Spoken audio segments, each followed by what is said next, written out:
going to give you a little bit of background on the program and sort of just take you through the 3 different tax credits available through the Rural Zone program so that those of you that are new to the program can learn more about it, and those of you that have been in the program a while, you'll just get a little refresher. I am fine with y'all asking questions throughout the presentation. If y'all would just put those in the chat box, and Jenna will call those out to us as we go along. But she also allotted about 10 minutes for question and answer after Trish and I finish. Basically, I'm just going to take us through the 3 tax credits and explain to y'all how those work, and then Trish is going to go into a little bit more detail on the forms that need to be filled out, and the Department of Revenue form that has to be completed and attached to your income tax return, again, in order to get the tax credits. Well, the Rural Zone program was signed into law in May of 2017, and RURAL is an acronym that stands for Revitalizing Underdeveloped Rural Areas Legislation. And the purpose of it was to provide an incentive program to try to stimulate investment and job creation and economic development in rural downtowns that were struggling, that were hurting. These are our rural zone communities across the state. We currently have 35 of those now, and like Jenna said, 4 of the 10 that were designated this year are located in Region 10, and then we also have Leesburg and Sylvester and Bainbridge were designated in previous years. So that's sort of our spread across the state of Georgia. These are our newest rural zone communities, and Donaldsonville, Leesburg, Colquitt, and Moultrie are among those. So the life of their rural zone is going to run from January 1st, 2021 through December 31st, 2025. It's a 5-year designation. The program goals, like I said earlier, are to try to stimulate job creation, commercial investment, and business activities in rural downtowns by offering 3 Georgia state income tax credits as incentives. And the 3 tax credits are, there's one for job creation, there's one for investment or purchasing property in a downtown, and there's one for rehabilitation of existing buildings within a rural zone. So just some tax credit basics. What is a tax credit? It's going to be a dollar for dollar reduction in the amount of income tax that you owe. And tax credits are generally going to save you more money in taxes than deductions, because deductions only going to reduce the amount of your income tax that's subject to tax, your income that's subject to tax, whereas a credit is going to directly reduce the amount of tax you actually owe. So these are all Georgia state income tax credits. The first one I'm going to talk about is the job tax credit. So to receive the job tax credit, a business has to locate within a designated rural zone, or an existing business could already be there and create 2 additional jobs. So 2 jobs have to be created, 2 brand new jobs have to be created, and then the business can take a $2,000 credit per new full-time equivalent job. So when I say 2 jobs, I really mean 2 FTEs. And FTE it means that you can add the number of hours worked by part-time employees to equal a 40-hour-a-week job equivalent. So let's say you have 2 employees that are working 20 hours a week. You add their hours together, that's 40 hours. Divided by 40, that's 1. So those 2 part-time employees equal 1 full-time equivalent. So you have to create at least 2 of those. The eligible business that could take the tax credit is one of these, and these NAICS codes listed below. But these are NAICS codes that include the kinds of businesses that you would normally see in a downtown, or you would want to see in your downtown. Law offices, a vet office, gift shops, restaurants, a brewery, a cupcake shop, a bed and breakfast. So those are the kind of jobs that would be eligible. I always encourage businesses, though, if they're wanting to take the tax credit, to definitely check with their rural zone team leader. The team leader has a list of those eligible NAICS codes just to confirm that you are on that list. That way you know that there will be no problem with you taking the tax credit once you submit everything to Department of Revenue. And I believe we have all of our team leaders from this region on the call. We have Amanda Glover from Bainbridge, Karen Singletary from Sylvester, Amy Johnson from Moultrie, Corey Thomas from Colquitt, Sarah Avery from Donaldsonville, and Bob Alexander from Leesburg. So those are the folks that you would want to get in touch with about starting to take this credit. The job tax credit cannot exceed a $40,000 credit per year, and the credit can be taken for 5 years as long as the jobs are maintained. So each year for 5 years, if you created 2 jobs, that's 2 times $2,000, that'd be a $4,000 credit that you could take for up to 5 years, as long as those jobs are maintained. Here's an example, because I learn better by seeing an example. Okay, so let's say we have 2 sisters that are going to open a women's clothing boutique in Moultrie's rural zone. And 2 sisters are going to work for 40 hours a week, and they're going to hire 4 high school students who are each going to work 20 hours a week part-time. So what would be the business's tax credit over 5 years if all of these jobs are maintained? First, we need to figure out how many jobs have actually been created. You've got the 2 sisters working full-time at 40 hours a week, so that's 80 hours for them. And then you've got the 4 part-time high school students, each working 20 hours. That's another 80 hours for a total of 160 hours. If you divide 160 by 40, that's going to equal 4 full-time equivalents. So we've got those 4 FTEs, and for 5 years, as long as they're maintained, this business would be able to take an $8,000 tax credit each year for 5 years for a total of a $40,000 tax credit. All right, so that's the job tax credit, and all of the program, all of the other 2 tax credits hinge on job creation. So you won't be able to take the investment credit or the rehab credit without job creation. Just want you to keep that in mind, and I'll go into that next. So the second tax credit we have is the investment tax credit, and that's going to be equal to 25% of the purchase price of a building located within a designated rural zone. The tax credit can't exceed $125,000. This is to try to encourage folks to come in and purchase buildings within the rural zone. It does have to be purchased in the case of our new rural zones, Moultrie, Colquitt, Donaldsonville, and Leesburg. The purchase does have to be made after January 1, 2021, because that's when the life of their zone started. So an eligible business does have to be located within that building and create the minimum of 2 FTEs and keep those FTEs for each year that this investment tax credit is claimed. Now, the investor, or let's say the developer that comes in and purchases this building, they alone don't have to create those 2 jobs. They could perhaps lease out the space to a business that creates the jobs, and then the investor or the developer could take the investment tax credit. This credit has to be prorated equally over 5 tax years, beginning with the year the property is placed in service and the 2 jobs are created. So an example of this one is, let's say a local developer comes into the downtown of Leesburg, purchases a 2-story, 25,000 square foot building for $400,000. And his plans are going to be to renovate the 2nd floor into 2 apartments, and the 1st floor is going to be leased out to a new law office with 2 full-time employees. So remember that the law office that has an eligible NAICS code, so they're good, and they're creating at least 2 full-time jobs. So the developer should be able to take his investment tax credit. What's the amount of the investment tax credit going to be? Well, the total amount of the purchase was $400,000 for the building, and 25% of that is $100,000. And remember, it has to be prorated over 5 tax years. As long as those jobs are maintained, the business or the investor would be able to take a $20,000 per year tax credit. If he leased out the space to another business, and that business is the one that created the jobs, that business would take the job tax credit, but the developer would be able to take the investment tax credit. These are some frequently asked questions that often come up. Can an investor who purchases vacant land within the designated rural zone receive the investment tax credit? And the answer to that is yes. They can receive the investment tax credit on the purchase price of the land. But can the investor then say, construct a new building on the vacant land and then receive the rehab tax credit on that in addition to the investment tax credit?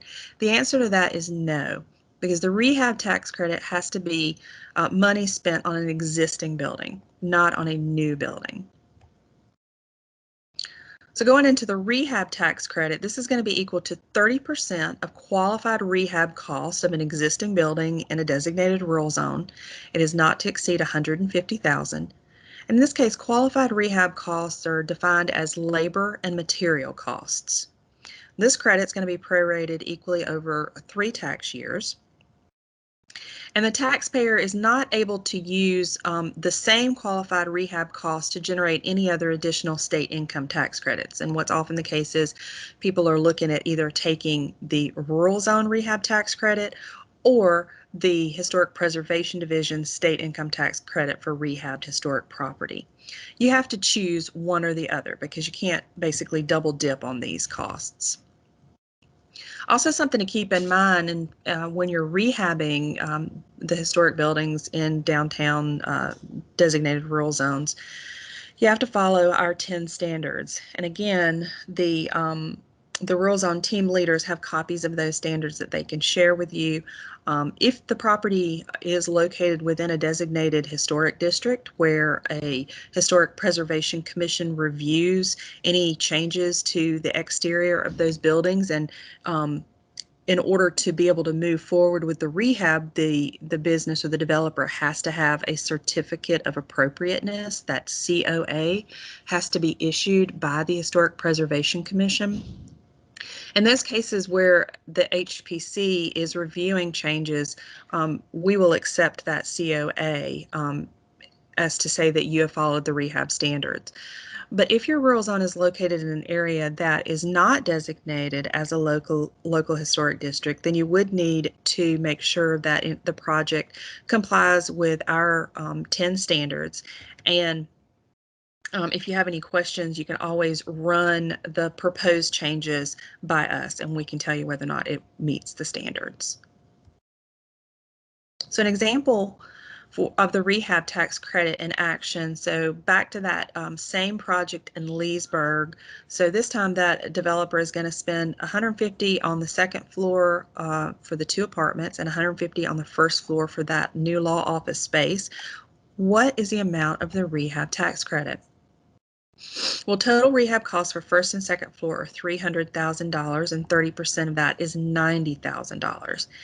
And remember, this one has to be prorated over 3 tax years, and so that would be a $30,000 tax credit per year. And Trish will talk about this, but let's say you don't have enough income tax liability to be able to use $30,000 in state tax credits that year.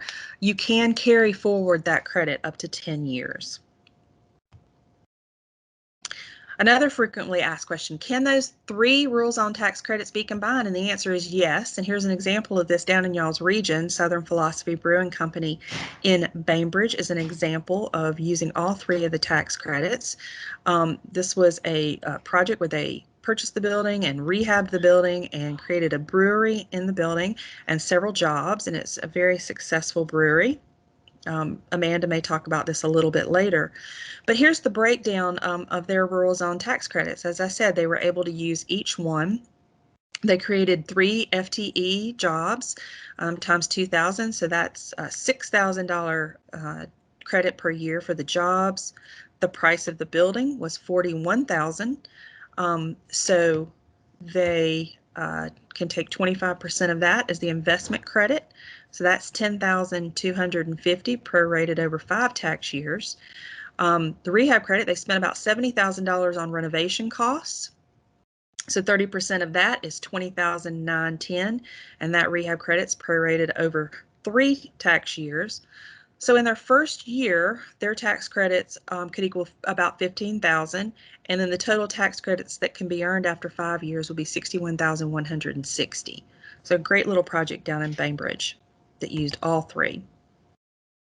Do y'all have any questions for me before we move on to Trish? Jenna? There's nothing in the chat. Okay. All right. I know y'all have questions, so speak up or write or like we said, put them in the chat, but you're welcome to come off mute and ask the question if you need to. Y'all are mighty quiet this morning. Y'all need some coffee. Well, All right, I'm gonna Sherry, I'll Yes. throw out there if that's okay. Okay. This is just for Georgia state tax credit, right? This is not That's correct. federal? Okay. That's right. Just Georgia. Okay, Sherry, there's a couple questions in the chat now. Okay. First one is, how long does it take to get designated? Well, for a community, the community has to apply for the zone designation, and those applications are due mid-August. So you need to start working on your application right now.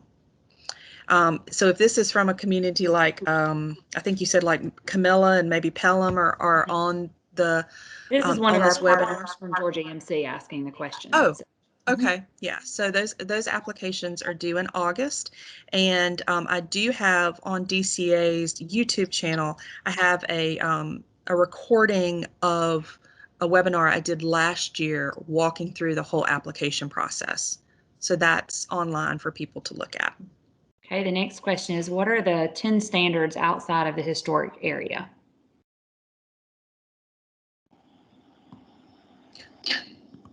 The 10 standards outside of the historic area? That's what it says. Sarah, if you'd like to unmute and ask the question, feel free. Yeah, I just wanted to be clear, Sheree, are there 10 standards when you're not in a historic district? Anything within your rural zone is going to need to follow the standards unless it is a non-historic building. Right. So in that case, then you don't. And a historic building to me would be a building that's 50 years old or older. Right. So I had someone here with me watching the session, and their question was, if you're not in a historic district, are there 10 standards, or is that just for historic buildings? Well, remember that even in locally designated historic districts, there may be non-historic buildings included within a historic district, because any changes to even the non-historic buildings could have a detrimental impact on the zone or the district as a whole. So if you have some major exterior changes to your building and you want us to review those before you move forward, we're fine with reviewing those. Okay, great. Thank you. Okay, the next question is, how do you show that 2 jobs were created? How do you prove that? Trish is going to discuss that. Okay, the next one is, can you explain how long the designation lasts? Does a business need to apply at the beginning of the community designation to get the full 5 years of credit? I'll talk about that as well. Okay. That's a really good question. Trish will cover that in a sec. Okay, the next one is, businesses, the business does not have to own the building to apply for the rehab tax, right? Correct. That is correct. Okay. The next one is, are the 10 standards the same as Georgia's DNR rehab standards? They are. Okay. And I think that's all. Remember, guys, that the Historic Preservation Division is no longer part of DNR. They're now part of DCA. If you need that contact, please reach out to me. I can get you to who you need to talk to. So, all right. All right, there's one more. It says, for businesses to be eligible for job tax credit, do they have to have their HQ address at that location? That's a Trish question. No. Okay. All right, that's it for now. You want to go on, Trish? Sure thing.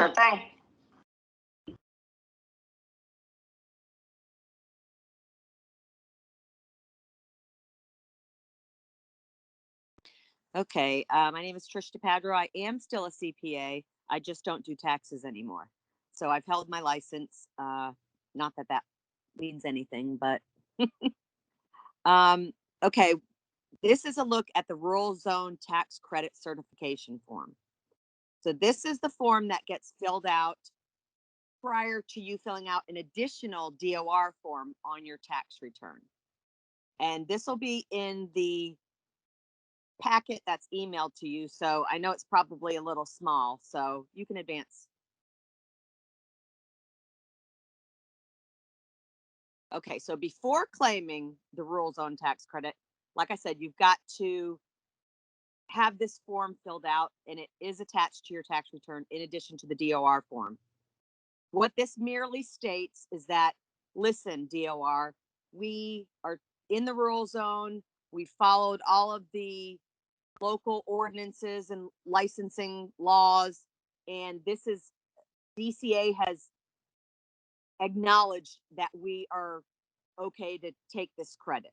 It's going to ask for the form that I just alluded to. The certification form is going to ask for the address and the parcel number, and it's going to verify, you know, the team leader will verify that it's within the rural zone and it's following the local ordinances. So once it's filled out, the part one is filled out by the business, and it's then sent to here, the rural zone coordinator or team leader, which they will certify, as I said, that the business has met all local ordinances and licensing standards. The certification will be forwarded to me, and I'll acknowledge it. I kind of double check a few things, the address, make sure it's in the rural zone. I make sure the NAICS code, if it is the business creating the jobs, that it falls within the accepted list of NAICS codes. And then I will send a letter, a 2-page letter, and this acknowledged form back to the business and the team leader, and it will be attached to your tax return, your Georgia business income tax return, on any return that you're claiming the rural zone credit. You can advance. So as Cherie stated, and I just stated, it's going to be used only against Georgia income tax liability, a dollar for dollar reduction in the income tax the business owes. And in case the amount of the credits for a taxable year exceed the certified investor, certified entity's state income tax liability, any remainder can be carried forward for 10 full years against future income tax liability. To reiterate what Cherie discussed, the full-time equivalent is the aggregate of 40 hours worked. It could be by one person, it could be by two people, however many, to equivalate to 40 hours, provided the work, is performed by at least one person. I know it says two on there. So in order to determine this, when the business fills out a form I'm going to discuss in a minute, the Department of Revenue form that actually is their official form, a tax form, you will compare prior year, if the business had a prior year, and current year to make sure that you've actually added the two full-time equivalents. Now, if your business doesn't start until June or July, then you will be able to divide your numbers by 6 or 7 or 8 months or whatever. It doesn't have to be divided by 12 that first year, but once the first year happens, every year after that, your numbers are divided by 12 full months of being in business. That'll make sense when we look at the form a little bit. So here's the ITRZ form. This is a Department of Revenue form. It is the official form that's attached in addition to the certification form to your tax return. Now, I've had a lot of questions if the numbers from the certification form, there's a spot on there where you say, this is my rehab cost, this is my investment cost.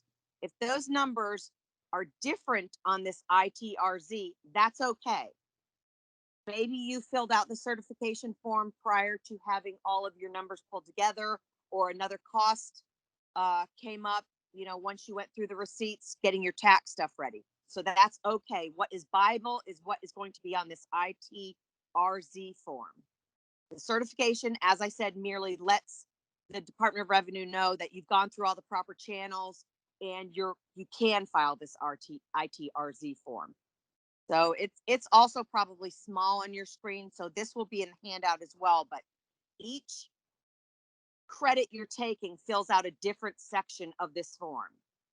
and then it totals down to the bottom. And like Cherie said, there may be some businesses that claim all 3 credits. That's fine. You just fill out all 3 parts. Advance one more, please, Cherie. This is, someone asked about calculating the jobs. This is the section of the form where the jobs are calculated. Now, if you are the investor and the rehabber, but you're not creating the jobs, you have to have an open dialogue with the person creating the jobs. You need to keep in touch with that business throughout your 5 years or 3 years of you're taking your credits, because you cannot take your credits unless they have created 2 FTEs. So they're going to calculate it on this form, on this section of the ITRZ form. You don't necessarily have to have a copy of it or anything. You just need to acknowledgement from the business that yes, they've created 2 FTEs. Maybe take some notes and jot it in a folder in case of audit. You know that, listen, I checked with this person on this date.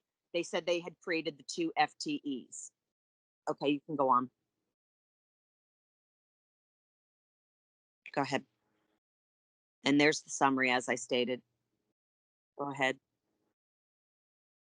So we get a few frequently asked questions. Are the tax credits transferable or saleable? And the answer is no. You cannot transfer them to someone else. So if you're the investor and you sell that building in the 2nd year of your credits, you don't get any more credits. And the person that buys your building cannot take those credits. You cannot sell them to someone saying, here, I've got these RZ credits. Give me $1,000 and you get $2,000 of credit. You cannot do that either. The credits can only be used against the Georgia income tax. It cannot be used against payroll withholdings. Another issue I wanted to discuss, some of your rural zones may be in opportunity zones as well. In this case, if someone's creating jobs under the opportunity zone and they're not going to take it under, go back one, Cherie, they're not going to take the credit under the RZ, that's okay. As long as the jobs were created, you can take the investor and the rehabber. If they're not the ones creating the jobs, they can still take it. It's up to the person creating the jobs. There are more stringent rules for opportunity zone job creation than the rural zone. Opportunity zone has hours requirement, a wage requirement, and a health insurance requirement. So a lot of these businesses in downtowns are not going to necessarily have those type of jobs. They're going to have part-timers filling their jobs. So either way, it's up to the person creating the jobs if they fall under which credit they want to take. And that's why I say you need to have an open dialogue with the person creating the jobs. So you know, yes, they created the FTEs. No, they didn't create the FTEs. So that triggers your credit as well. I hope that makes sense. And this is asking, can the credit be combined with other job tax credit designations under the job tax credit program, which, like I just alluded to, there's a tier, a military zone, a less developed census tract, or an opportunity zone. So the business taking the job tax credit cannot combine the job tax credit from the rural zone with the job tax credit from the job tax credit program. They've got to select which one is better for their business. You know, if they qualify, the job tax credit is typically a better fit. It's a more robust credit. But as I said, you have more stringent guidelines.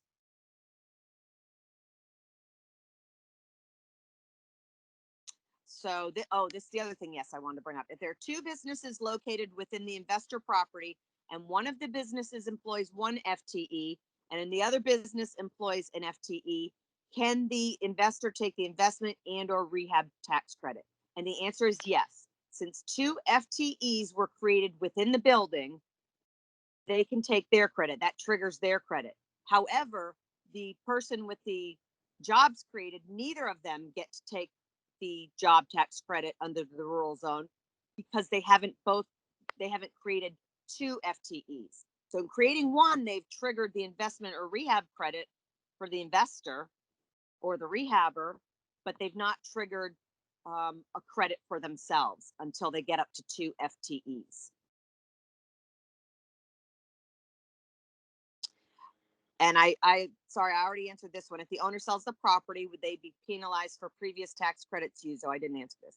Would they owe anything back? No, each year stands alone. So if you sell the property in year 2 of you taking your investment credit, you don't get any more credits, but your prior credits are not penalized. You don't owe anything back. There's no clawback. And if you have a carry forward, you're still allowed your carry forward. And that's it for me. All right, there's one more question in the chat, so feel free to add some extra questions for Trish if y'all have them for the tax credit part. But Sheree, this one's more for you. It says, I know there's a maximum rehab amount you can apply for, but is there a minimum? No. Never got that question, but no, there is not. Okay, Amy Johnson from Moultrie has another question, but she says she needs to explain. So Amy, feel free to unmute and just ask away.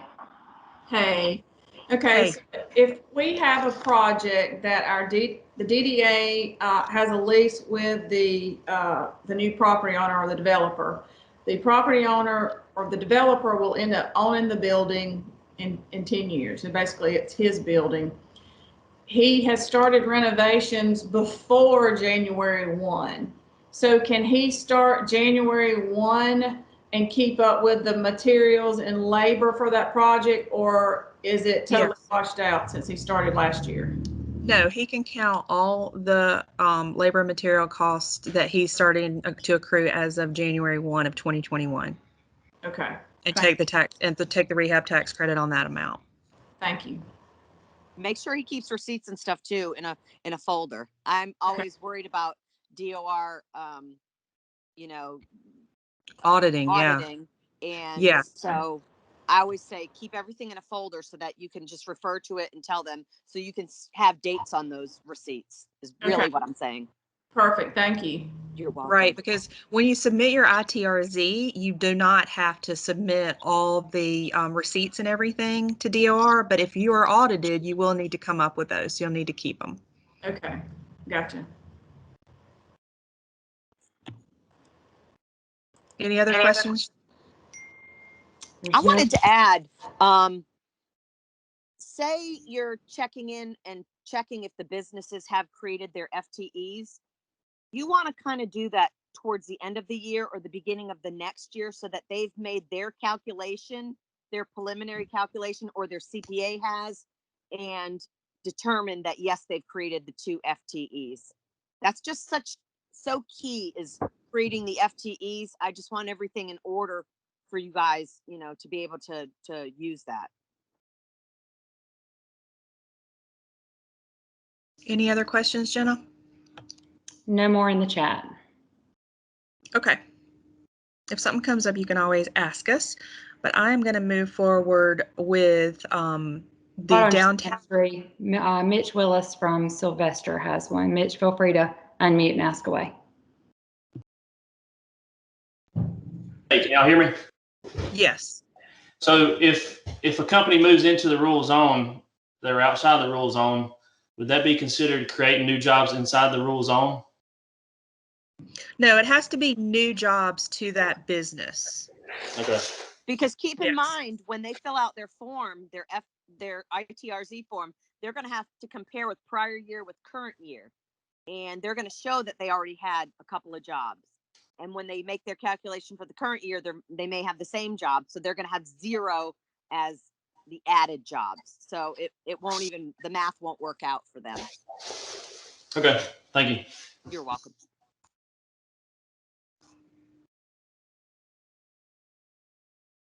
Anybody else? Okay, y'all seeing that screen? Yes. Thank you, ma'am. So the Downtown Development Revolving Loan Fund is just a program that can help downtown development to happen. So we wanted to clue you in on this program. Whoops, hold on. Make sure. Okay. Wanted to clue you in on this program because you could definitely combine the DDRLF program with the rural zone tax credit. For example, I just realized this. the project that I told you about earlier in Bainbridge, Southern Philosophy Brewing, they actually got a DDRLF loan for that project. And then they were also able to take the rural zone tax credits, all three of those. So it can happen. It's happened in y'all's region. So we just wanted to make sure that you were aware that this program existed. It's another program that I'm in charge of here at DCA. And certainly I'm going to try to give you just a brief overview, because let's see how we're doing on time. I got a little bit of time, but we were running a little bit behind, so I may kind of rush through this. But y'all, if you have any questions at all, you can certainly call Jenna, or you can call me, and we can talk you through this program.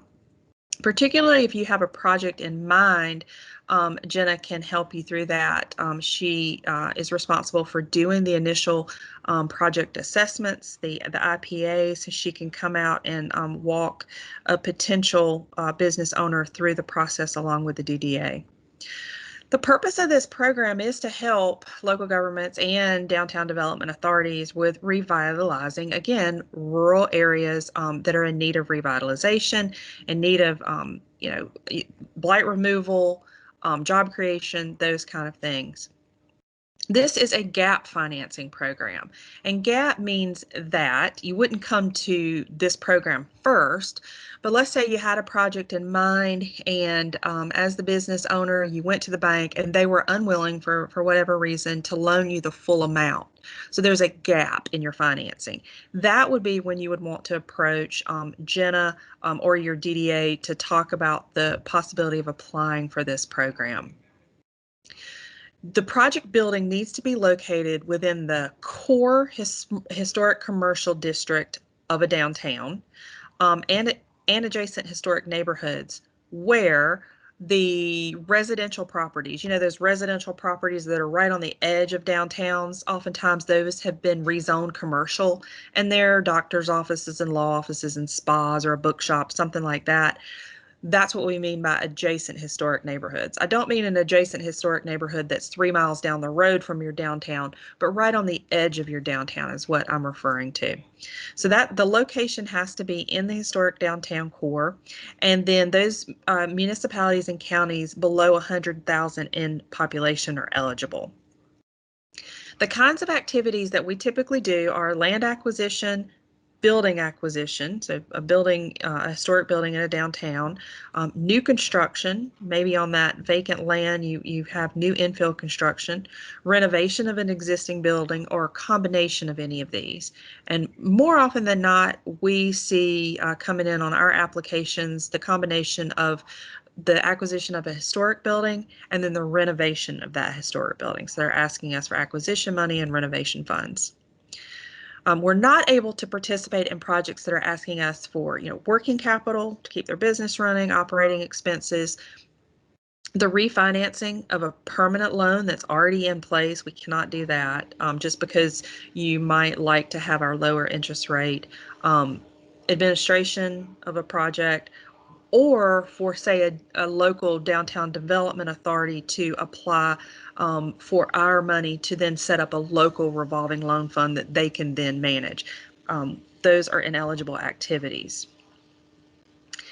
In the application process, the DDA, the Downtown Development Authority, is going to be the official applicant for the business that needs the money, or the developer that needs the money. So keep that in mind. If you're a business owner or developer, you can't go download the application and submit it directly to DCA.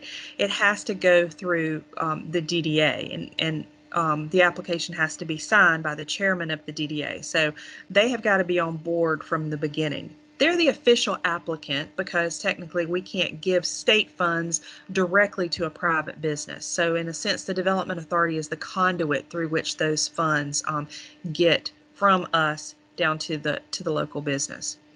We accept applications year-round. You can look at all of our applications and fact sheets and regulations at the DCA website. And we have a two-part application process. The pre-application we call the IPA, the initial project assessment. And that's the part where I was saying that Jenna would come and actually do a site visit, look at the building in question, talk over the project with you. She then submits a site visit report to us, which is a part of that initial project assessment, that pre-application. So you'd submit that, and then we would review it and then invite you to submit a full application. So two-part application process. Our typical loan terms are going to be, it's a 15-year term with 15-year amortization. We make $250,000 loans. That's our maximum loan amount, and our minimum loan amount is $50,000. But either way, our loan amount is not going to exceed 40% of total eligible costs. So our typical loan structures are 50-40-10, with us coming in at 40%, the bank usually coming in at 50%, and then we require 10% owner equity.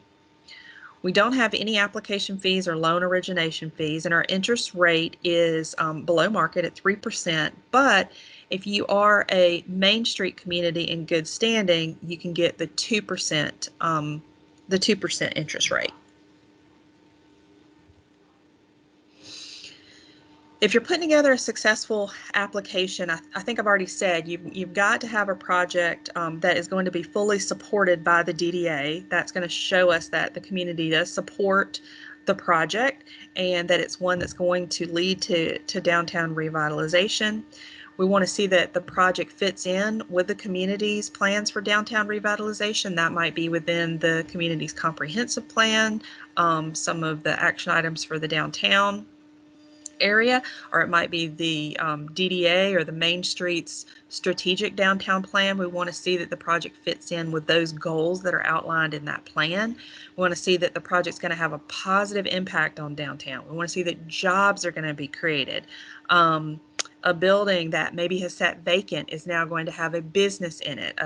A building that is blighted will be renovated and put to new life. So we want to see those kinds of projects. We particularly love those projects where maybe you have a two-story building that has been vacant for several years. A business goes in the first floor, or two businesses go in the first floor. The upper floor is renovated into apartments, and you've taken a blighted vacant building and you've given it new life, and that's the kind of projects that we would love to see all the time come through, because it's truly making a big impact on downtown. But the project does need to be feasible and sound. So we're going to ask for things in the full application, like for a business plan, projections, that kind of thing. And then, of course, the borrower is going to need to be credit worthy. We do have underwriters that will underwrite the borrower in this. So they would need to be creditworthy.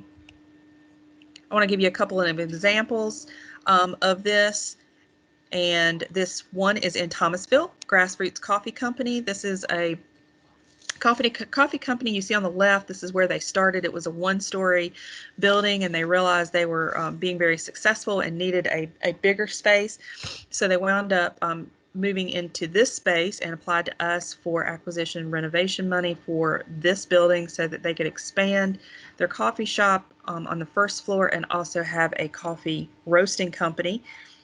The second floor they were going to use for community events, like having artists come and show their work, or have musicians and that kind of thing, where people could take their coffee and go upstairs and listen or view the artwork.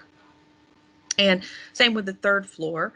This project is a few years old, but they have now actually come back with us with an application to put some third floor residential in.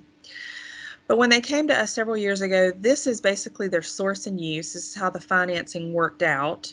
The bank was willing to come in at $187,000 for the acquisition of the building and some renovation, and then we came in at $150,000 for acquisition and renovation, and then of course they had to put in their 10% owner equity. So total project costs were $375,000. But you can see how DDRLF fit in on this project. Another cool project is the Mystic Grill in Covington. I like this project because it took a vacant building that had some fire damage inside, and two couples decided to play off the success of the television show called The Vampire Diaries that was being filmed in Covington, and the front facade of this building was being used as a prop in the television series.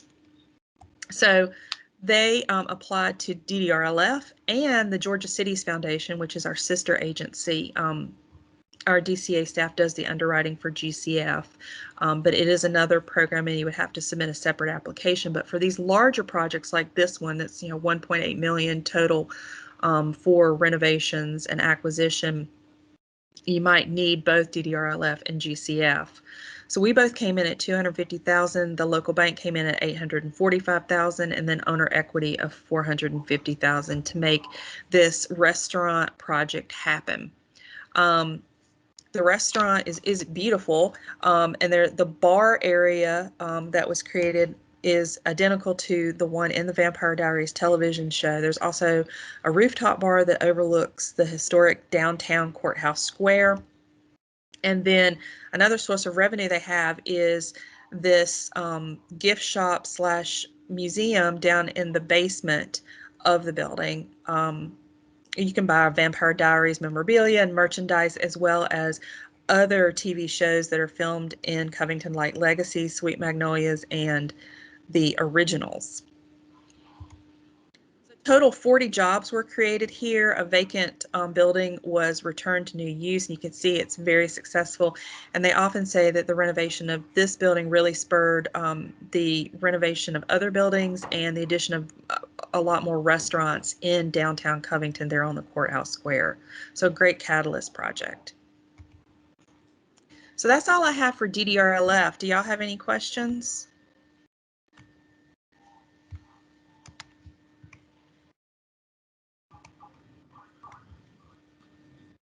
I don't see anything in the chat. Someone feel free to unmute themselves and ask if you have any questions.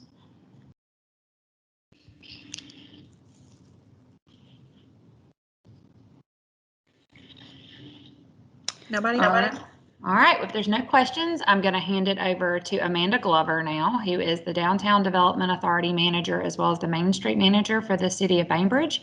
And she's just going to talk with us. She doesn't have a PowerPoint presentation, but she's just going to talk with us a little bit about how the Rural Zone has been working in their community. As Sheree and I always say, it's great for the poster child down here in Region 10. Yes, does somebody have a question? Yeah, this is Lisa Davis in Leesburg. We have a question. Hold on just a second for us.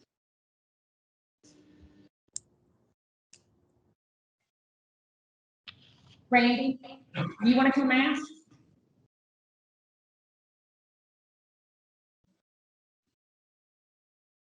Yeah, just talk to her.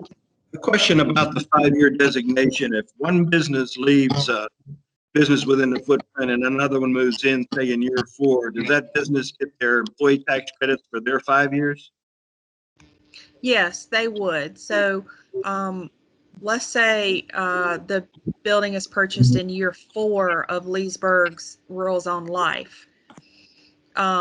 If the purchase occurs and jobs are created, then that business would then be able to take the investment credit, because remember, that one has to be prorated over 5 years.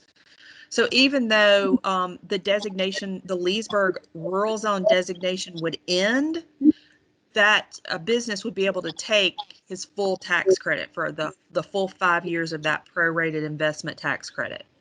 No, Even if an investor or rehabber did the work in the 5th year of Leesburg's life, they would still be able to take the full tax credit. I meant to allude to that as well.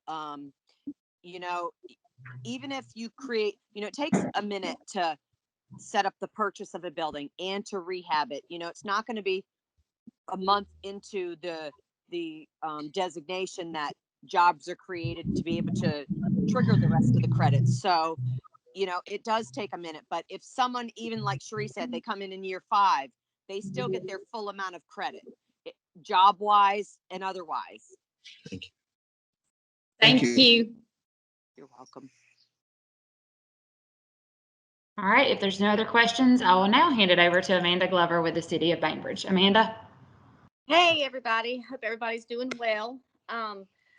We have been in the rural zone designation since 2018. So obviously we have just completed our 3rd year in the program. And the program itself has helped us tremendously. But when we first became designated as a rural zone, our local team, were like, we need to do something to be able to talk to our local investors and developers, contractors, and that type of thing. So one of the first things we did was create a brochure. It's just something local to us, but on the inside, it describes the 3 tax incentives verbatim for what the state law requires. And it gives the contact information and everything else too. Something else that we did that DCA provided all the new communities is a PowerPoint presentation. They left it up to us to be able to use that info, but brand it to your community and be able to utilize it that way. So the thing that we did that I would say was the number one thing that really helped us market on a local level is we utilized that presentation. We got the brochures printed, and we individually scheduled meetings with all the local bankers, financial institutions, with their loan officers, the bank presidents. We did a presentation to all the real estate firms here in town, to the CPAs, and even did presentations at the civic clubs, because that way you're hitting a lot of your business community members who could potentially be a new investor or developer in your downtown area. Through that, because a lot of times the investor or developer is not going to come and contact me or you being the local contact person for your community, because they're not going to necessarily be aware of the program. So by having these folks being educated about the rural zone, a lot of times if you got a project about to happen, they're going to contact a realtor to find out what properties are available, or they're going to contact the banker to see about the financing. And so once those 2 groups hear about what the potential project is and they know that it's located in downtown and the rural zone, they 9 times out of 10 have directed them to contact me, so we can work together and help get the project off the ground. We also obviously market it on different social media outlets. We do an annual report to our mayor and council, and to show what, just for the rural zone, not for downtown development as a whole. I mean, we do that, but we do separate out what the rural zone benefits how they have happened. Other ways are through our downtown newsletter, and we have a private Facebook group for our downtown businesses. So we'll put out little blurbs, if you are expanding by 2 full-time equivalent jobs, don't forget about this program or incentive that might be able to help you out. Because we have seen several projects where Cherie said earlier, Southern Philosophy utilized all 3 tax incentives. But I'll talk about a project in a little bit that was a little bit different, where the business was existing. They relocated, but they expanded by those 2 full-time equivalent jobs. Other places that we have and try to market the program is through our downtown website. We have the map right there on the site. We have the incentives listed out, and like an annual report of how the last few years have helped and benefited investors and developers here. The very first year in 2018, when we ended our first year, we had $52,000 in eligible job tax credits. We had almost $70,000 in investment tax credits and nearly $165,000 in rehabilitation tax credits that were eligible to be claimed based on the projects that occurred in 2018. And I believe I also mentioned that we present to our mayor and council because, as y'all all know, you got people talking to them on outside in the community, and it's important for them to know the benefits and the incentives that are available for the people that they're talking to. Another way this program has helped us just tenfold in 2017, when we applied to be a rural zone, we had a 24% vacancy rate. So we had 41 vacant and or vacant blighted properties in our downtown, which was at an all-time high for us.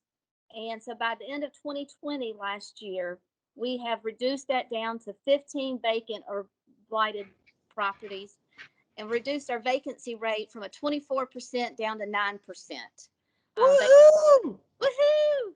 So, Great stats. So I can't say enough how this program has helped with the number of projects that we have.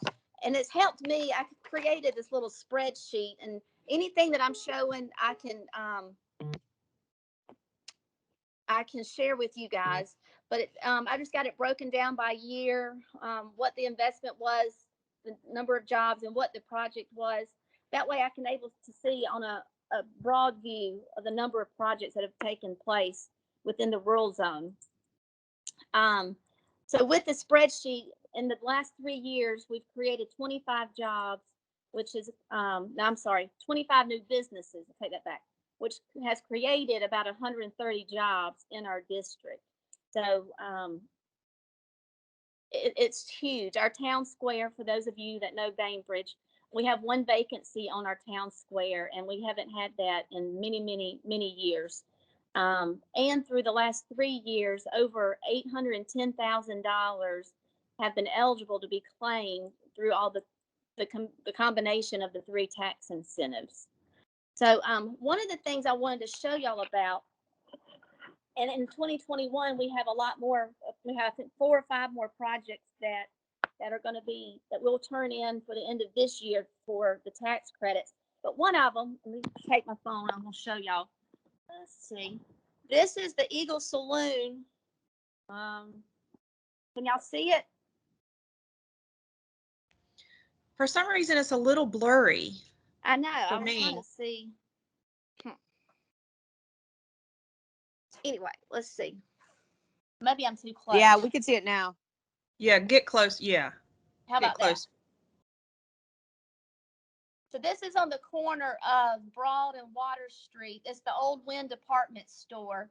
Had sat vacant for many years. A local developer purchased the building. He purchased it for $85,000. And so this is where we had an existing business to come into and expand our jobs. And today it's J. Christine's Day Spa. But then upstairs, as you can see, all the windows, a lot of them are boarded up. And he's created 2 apartments that were even rented before he finished construction. But what we've done is like a project board. And we have these on all of our rural zone projects that have been completed. We have these project boards that shows the developer, the total private investment, the acquisition, rehab, whether or not they utilize the low interest loan program. But what that project looks like, I know this is I should have done my presentation like normal, but this is the project today. So you can see a huge difference in the before and after. So in this particular situation, the business that located here was able to claim $6,000 in job tax credits. The investor is the same as the developer, but investments was $21,250 in investment credits and $60,000 in rehab tax credits. And it has transformed that block totally. And directly across the street from this corner, in 2021, we'll open the Willis Park Hotel, which is going to be a 6-room boutique hotel right on our town square. And then Alderman Building is another big project we've got taking place this year. It's right on the town square. We've had a local couple to purchase it. It's going to convert the bottom into 3 commercial spaces, where right now it's just one large 17,000 square foot space. So then, I'm sorry, the total square footage is 17,000. Well, about 8,000 on each floor. And they're converting the second floor into a just one residence for themselves. They're going to have like an 8,000 square foot just penthouse, I guess, if you want to say. But That sounds sweet. it is going to be very sweet. And so actually we've gotten approved for the IPA, and actually in the process of helping the developer finish out the application. So you guys should be getting that hopefully this week for the DDRLF for that one. But so that's going to be awesome. But what I want to say is the private development has also spurred a lot of our public development in our downtown. Our DDA recently, because of the progress that's been made and the influx of new businesses and development, created the Hook and Ladder, which is an outdoor venue, open air venue, which it happens that it happened at a perfect time due to COVID. So we have tables and chairs set out, cornhole, different games, and there's also a playground across the street where families can come downtown and bring their children to play and have a safe environment there. And we've also added, because of the development, added additional seating space in our town square. So we have 10 tables now and about 40 chairs where people can come and enjoy just gathering there at the park. But we have been very blessed by the success of our program and the projects that have happened.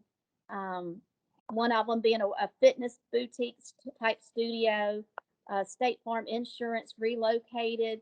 She built out 2 or 3 commercial spaces and 3 loft apartments with one of the projects.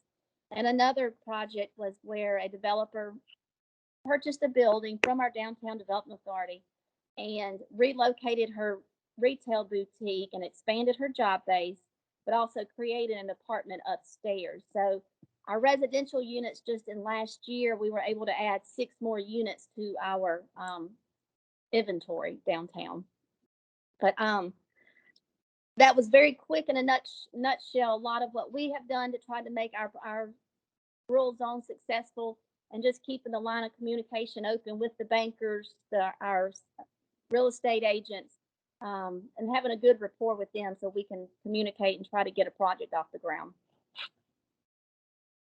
Thank you, Amanda. Does anybody have any questions directly for Amanda? There's a couple other questions in the chat. One is, Amanda, would you be willing to share your local publications with us? Yes, If you'll email it to me, then I'll include it with my email with our links for financial resources. Yeah. Sheree, this one's kind of going to be for you and I jointly. It says, are there any grants available that don't require job creation? Renovated a 6,000 square foot building, 2 businesses and 2 apartments created downtown, but can't get a grant because the jobs weren't new.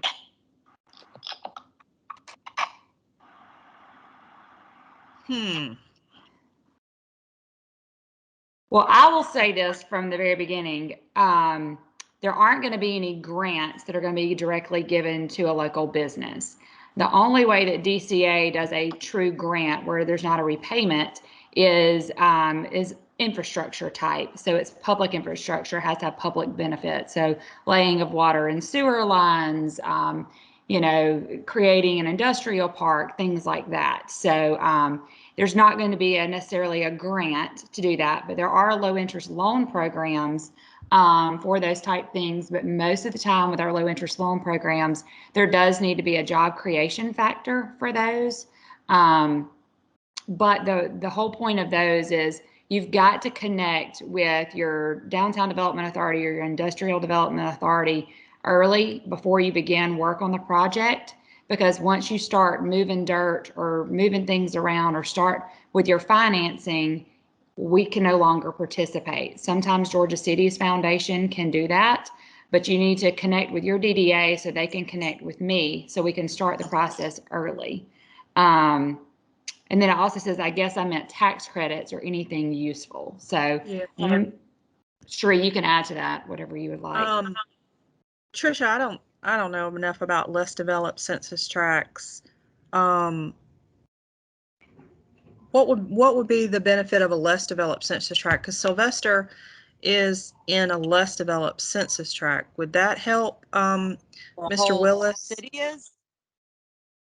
A lot of it, yeah. A lot of the downtown where Mr. Willis renovated a 6,000 square foot building, and there are 2 businesses and 2 apartments in there. Okay. Would he be Um, eligible for anything, or is the less developed census tract also, you also have to create new jobs? You do have to create new jobs, and Okay. it's 5, and they have to be a defined business enterprise per the job tax credit regulations. There's a listing of the type of businesses that are allowed. Yeah. But it's a $3,500 per eligible net new job credit, and you can But use it against income tax withholdings. But the threshold is 5 jobs, Yeah. 5 new jobs. Yes. Okay. So I And don't have those jobs, like I anything- said, the jobs are more stringent than the rural zone, where they'd have hours, a wage, and a health insurance requirement as well. So it's pretty stringent. Yeah.